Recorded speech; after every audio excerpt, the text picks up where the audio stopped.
nandito kami ngayon upang ipahayag ang paniningil sa Marcos administration hinggil dun sa mga pahirap at pasakit na ginagawa sa mga mamamayang Pilipino, partikular sa sektor ng transportasyon at sa mga manggagawa na kung saan ang sahod ay binabarat. Ang sektor ng transportasyon ay napipintong mawala ng kabuhayan ng mga driver at operator sa usapin ng mga deadline consolidation na ipinapatupad ng DOTR, LTFRB sa ilalim ng Memorandum Circular.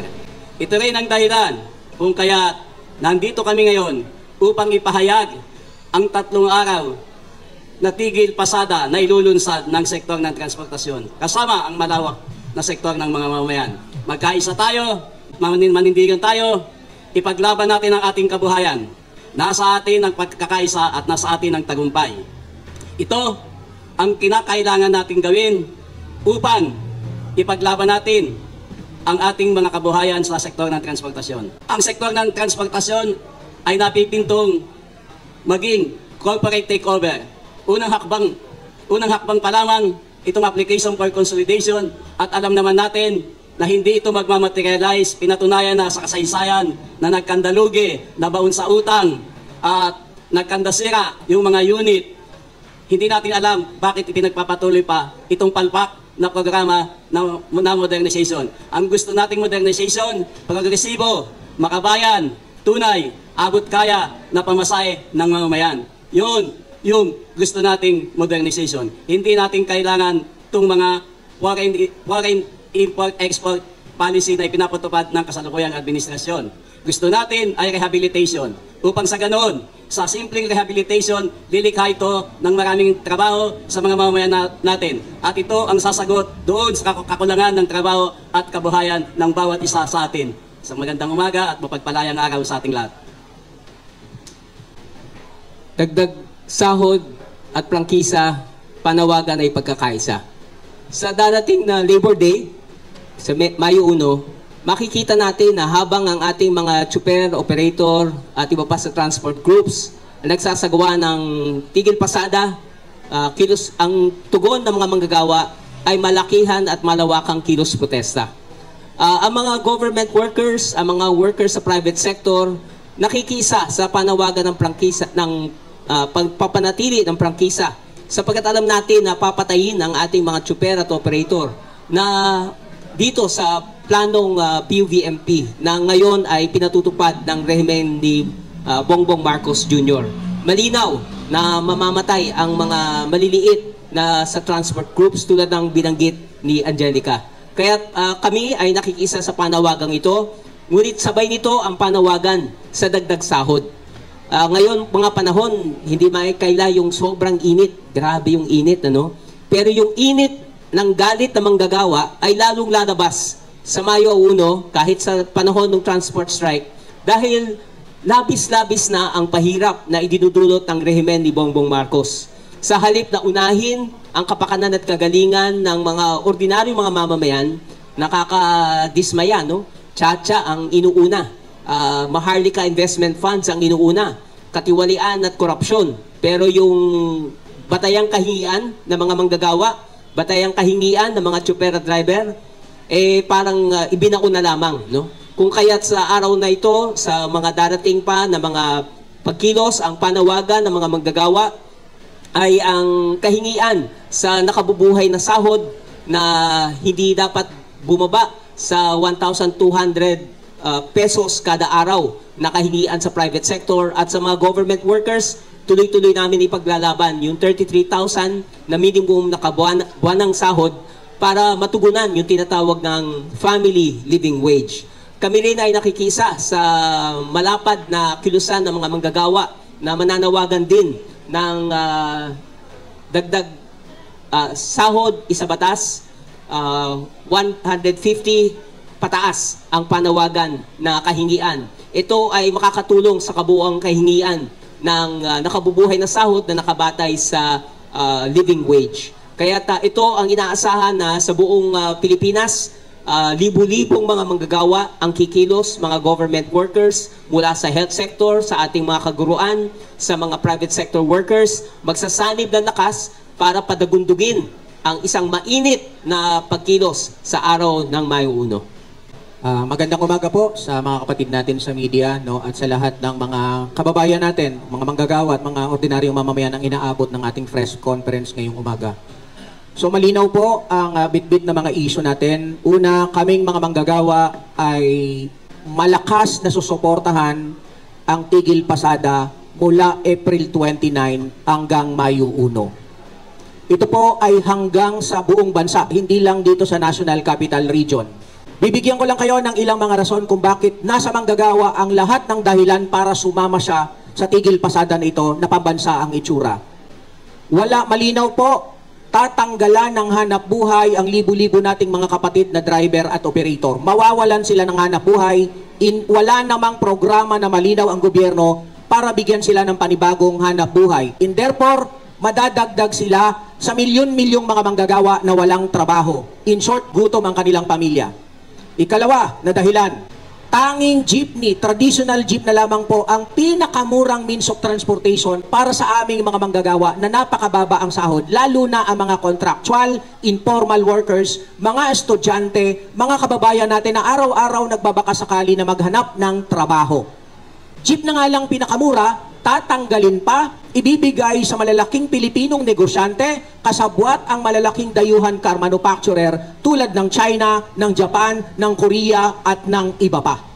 So, pangatlo po na dahilan, ang isang sigurado, modern jeep na itsurang bus, no? At tawag nila, nawala na yung ating cultural heritage.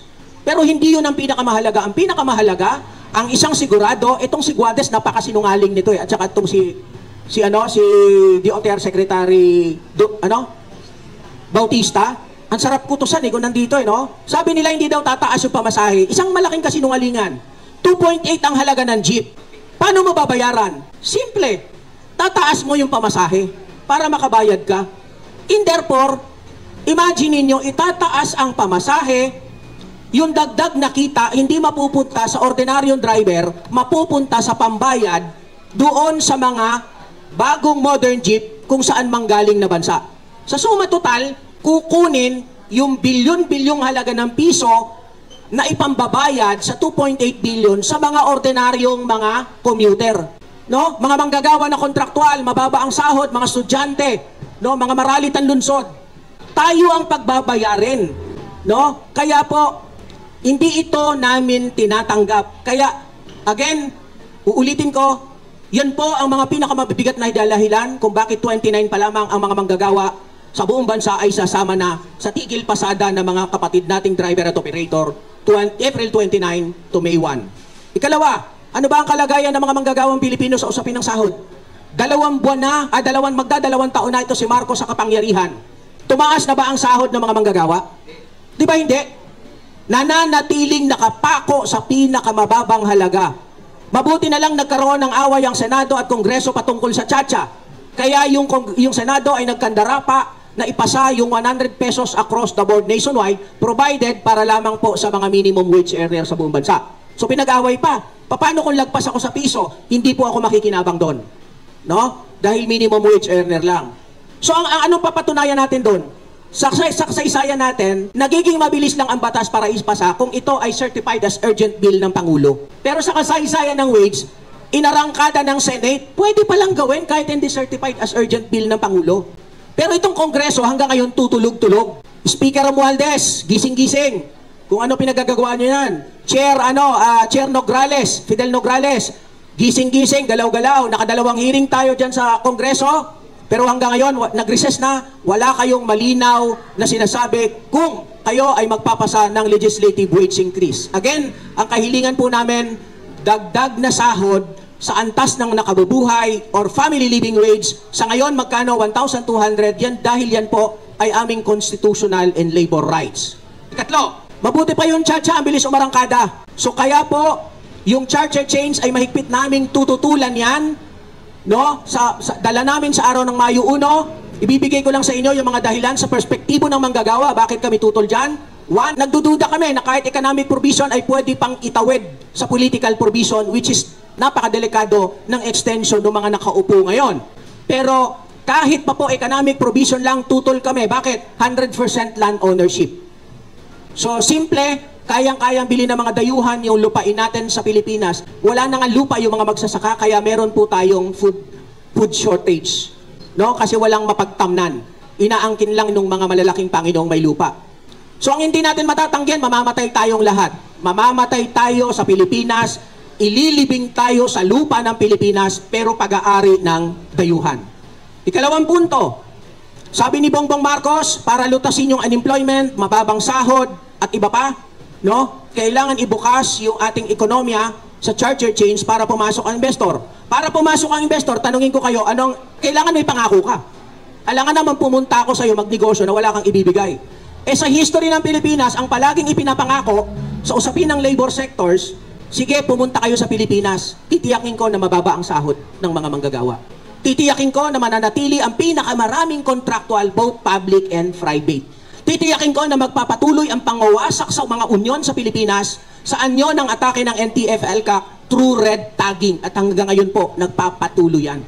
So yun lang yung mga kondisyon para pumunta ang mga negosyanteng dayuhan sa ating bansa. Ang tanong, tatanggapin ba namin mga manggagawa ang ganong mga kondisyon? Hindi po, dahil hindi yan ang progreso, hindi yan ang unti-unting pag-unlad ng inaasahan natin. Panghuli, nadadali namin na mayor na iso sa araw ng Mayo 1, ito pong nagaganap na pinasok na katraidoran ng gobyerno ni Bongbong Marcos, itong trilateral war exercise. Napakadelikado nito, no? Nagaganap, nag-start na noong April 22 ang trilateral war exercise sa pagitan ng US, ng Japan at ng Pilipinas. Pinakamalaking war exercises sa kasaysayan ng Pilipinas. Bakit tutol kami dito? Made-displace ang mga kapatid nating katutubo, magsasaka at mangingisda sa mga areas kung saan nila ilulunsad ang war exercise. Walang alternative na kabuhayan. Bago pa yung actual, binabawal na nila yon. At ang pinakamalaking problema dito, ang US nagmumukhang peacekeeper. Itinatago, alam niyo po yung katangian ng US, talagang ito yung mga upat ng giyera. Ito ang may pinakamahabang krimen sa kasaysayan ng giyera sa buong mundo. Nang nanunulsol para magkalika ng giyera dahil nakatago sa likod nila yung hidden agenda na magbibenta sila ng armas. So, para alpasan po ng Estados Unidos yung kanilang napakalalang economic at political crisis, kailangan nilang gamitin ang kanilang mga bansang kolonya or semi-colonial na mga bansa na kausap tulad ng Pilipinas para lumika ng kondisyon ng giyera, and then after, pagka nagkagiyera, magbibenta ng armas yung US, kikita sila.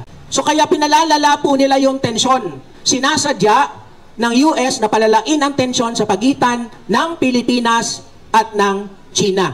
Ito para lang po, tignan natin mabuti. Di ba nakikita ninyo yung Chinese vessel, binubomba yung mga Filipino vessels papunta sa yung support group natin?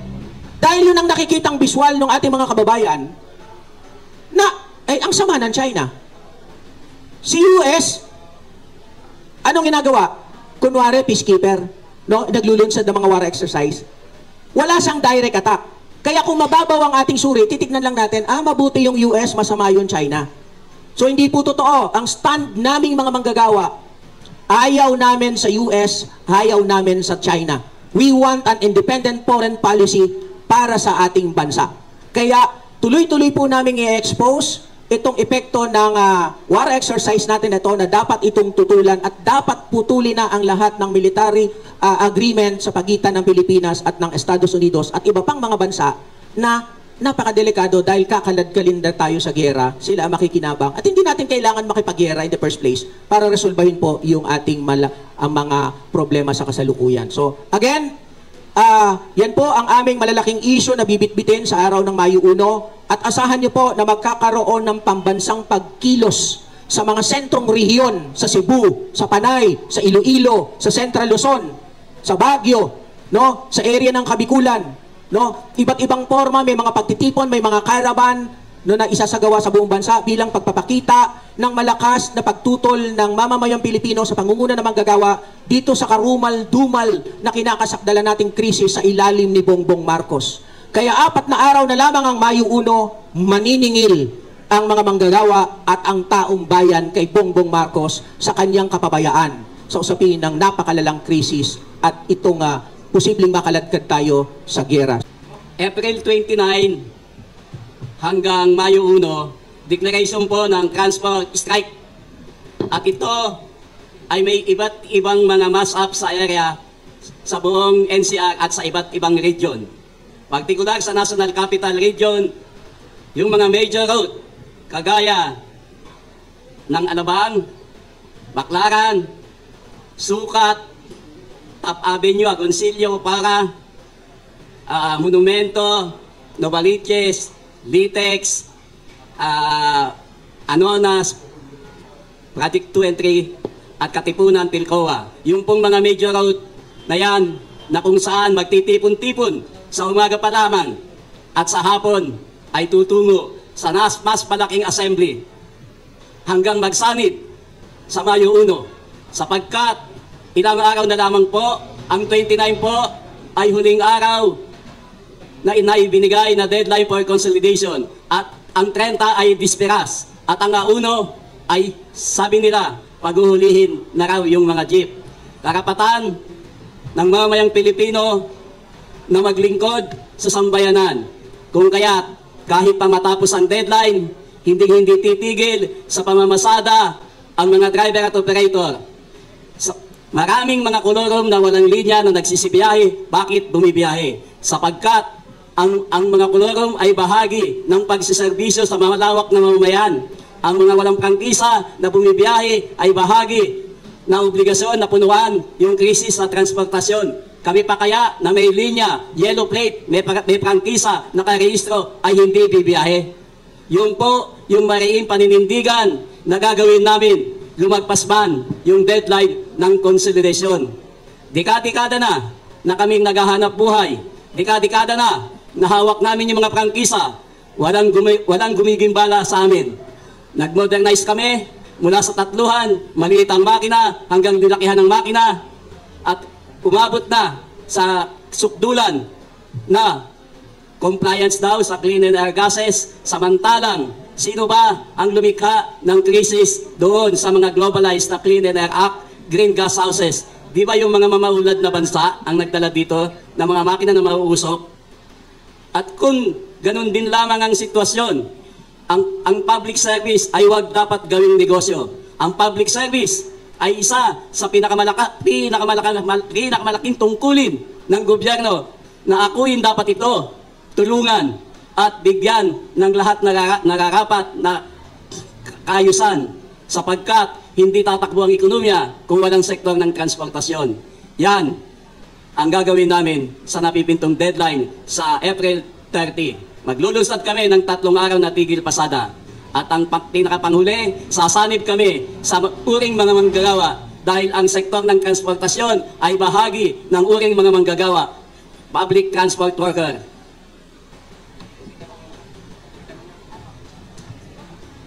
Christian from GMADCWB. Sir, linawin lang namin, tigil pasada yung gagawin natin.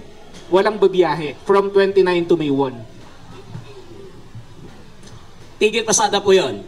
Bagamat yung kalagayan natin sa kasalukuyan ay may mga senaryong inaabot. Una, may mga existing na naka-off, at yung mga existing na yon ay halos nadagdagan sa kasalukuyan. Kung kaya, batay sa datos na inilabas ng pahamalaan, 75% o 80% na consolidated na lang, 20% na lang yung hindi nagko-consolidate. Pero sa aktual na kalagayan, tingnan natin na halos traditional na jeep pa ang bumibiyahe sa kasalukuyan. Kaya malaki pa talaga yung laban, malaki pa talaga yung traditional jeep na tumatakbo. At yung mga halos ilang mga minibus na tumatakbo sa mga major roads ay umuunti-unti pa dahil walang mga pyesa at hindi mabayaran yung iba. Sir, follow up lang. Ilan yung inaasahan natin na lalahok from Piston, at ilan yung lalahok from KMU? Tsaka saan yung gagawin yung pinaka main rally on May 1? Well, kung bilang patuloy kaming nagkukonsolida kayo ng bilang, nag-update, pero thousands of transport workers, multisektoral ang kikilo sa araw ng Mayo 1. Bago ang Mayo 1, 29 pa lang ay lalahok na kami sa tigil pasada o transport strike ng Piston o transport group. may mga tinukoy na mga areas, main protest center sa mga cities, no? Binanggit na ni Kabong kanina, hindi ko na ulitin. Papakat po doon ang mga manggagawa. So parang pupunta kami, tapos alternate, magpapalitan. Siyempre, ang pinaka-main bulk ng forces namin, sanay ng mga manggagawa dahil magsasanib naman ng transport sa araw ng Mayo 1. So sa tanong na kung saan sa araw ng Mayo 1, basically, dito po kami magsisimula sa UST. Sa UST, dyan na ang tipunan ng mga main concentration na lahat ng lalahok sa araw ng Mayo 1. So maagang-maaga po ang tipon. 6:30 AM, magtitipon-tipon na dahil nga po medyo iniiwasan din natin yung sobrang init. No? Pero kami sa bahagi ng KMU, Bagong Alyansang Makabayan, ay tutulak pa po kami. Tatapusin namin ang Mayo 1 doon sa paanan ng Embahada ng Estados Unidos bilang pag-condemn dito sa trilateral na war exercise na ginagawa sa pagitan ng Estados Unidos, ng Japan at ng Pilipinas. Dahil ang tingin natin, ito ay dapat tutulan, makatuwirang tutulan ito dahil hindi ito maghahatid sa atin ng ginhawa doon sa mga matatagal na long-standing na demands natin sa pagresolba sa usapin ng sahod, usapin ng nagtataas ang presyo, serbisyo at iba pa. So doon po namin tatapusin ng Mayo 1. Magandang umaga po. Sir, bukod po sa piston, may ilang kasamahan pa po ba tayo sa transport sector na nagbigay na rin ng kanilang pagsuporta dito po sa gagawin ninyong 3 araw na strike? May mga iba pa po ba tayong kasamahan na mag-i-strike din po on that day?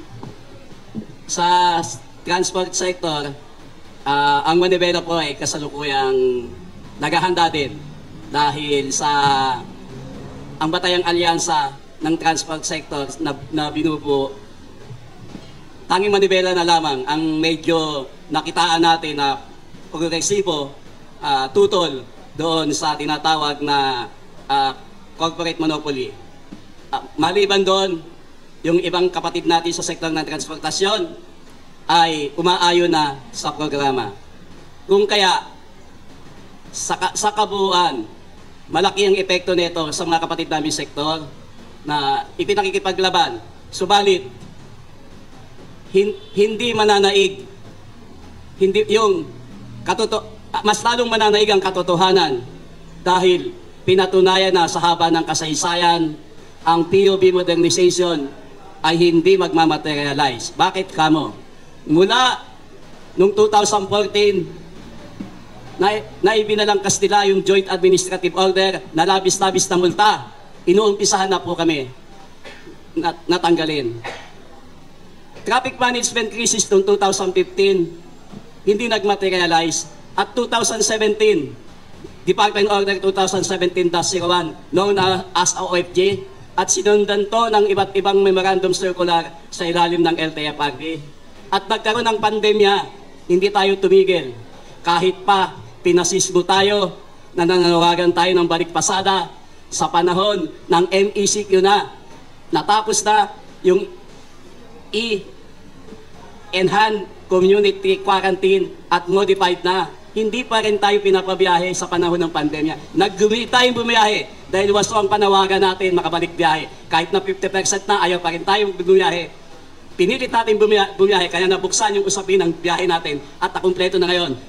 2019, inumpisahan na yung prangkiso namin. Dapat subject for renewable, 5 years ng validity. Anong ginawa? Particular, dito sa National Capital Region. In-stopping, tinakpan yung petsa na dapat na 5 years. Ginawang December 31, 2020. At mula noong 2020, nagkaroon ng mga memorandum circular ng application for consolidation. Deadline, 7 beses nag-deadline ng application for consolidation, hindi nila maipustro at yung prangkiso namin ginawang provisional authority at hanggang sa ngayon, deadline po ang provisional authority at deadline din yung application for consolidation. Malinaw, tatanggalan kami ng kabuhayan. Yun ang dahilan, kaya ilalaban namin ang aming kabuhayan. Ginawa na namin ang lahat ng paraan sa dialogue, petisyon, nagrally sa mga ahensya, nagpadala ng sulat sa Malacanang, nagwelga na kami, Pumunta na kami sa House of Representatives, SOR, pumunta na kami sa Supreme Court, at hanggang ngayon, inaasahan namin ng desisyon ng House of Representatives at Supreme Court. Kaya amin ang Parliament of the Street. Sa tatlong anggulo na yan na ginagawa namin ay hindi kami titigil sa aming pinakikipaglaban na karapatan para mabuhay.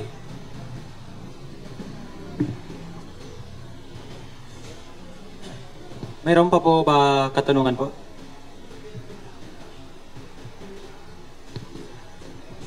Anong goal ninyo sa Lunes? I-paralyze yung transport system?